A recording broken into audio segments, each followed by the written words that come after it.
అమావాస్య హిందూ ధర్మంలో ప్రముఖమైన రోజు. అన్ని అమావాస్యల్లోకి జ్యేష్ఠ అమావాస్య చాలా ప్రత్యేకమైనది.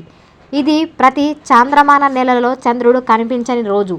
ఈ రోజుకు ఆధ్యాత్మికంగా జ్యోతిష్య శాస్త్రపరంగా చాలా ప్రాముఖ్యత ఉంది.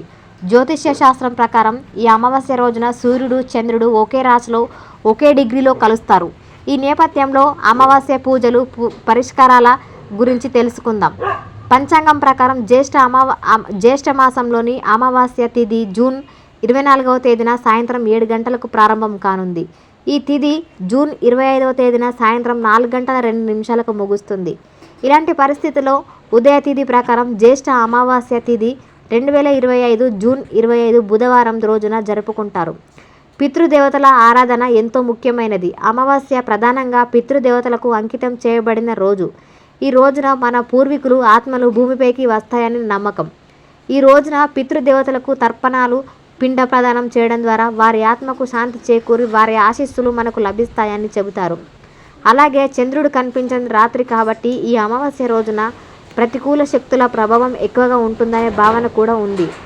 అందుకే ఈ అమావాస్య రోజున దుష్ట శక్తుల నుంచి రక్షణ కోసం ప్రత్యేక పూజలు పరిహారాలు కూడా చేస్తారు.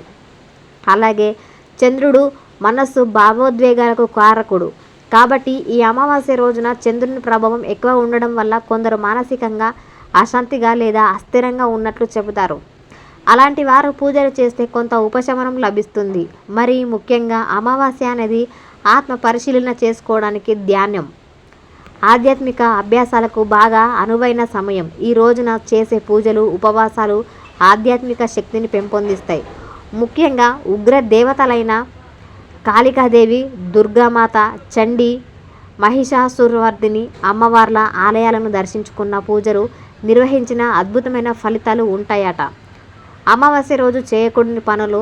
హిందూ ధర్మ సాంప్రదాయాల ప్రకారం అమావాస్య రోజున కొన్ని పనులు చేయకూడదు. అవి ఏమిటి అంటే ముఖ్య వివాహాలు, గృహప్రవేశం వంటి శుభకార్యాలు నిర్వహించరు. కొత్త వ్యాపారాలు ప్రారంభించడం కూడా అమావాస్య రోజున చేయకూడదు.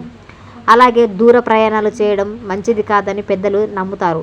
ఈ రోజున కోపం, ద్వేషం, ప్రతికూల ఆలోచనలకు దూరంగా ఉండాలి.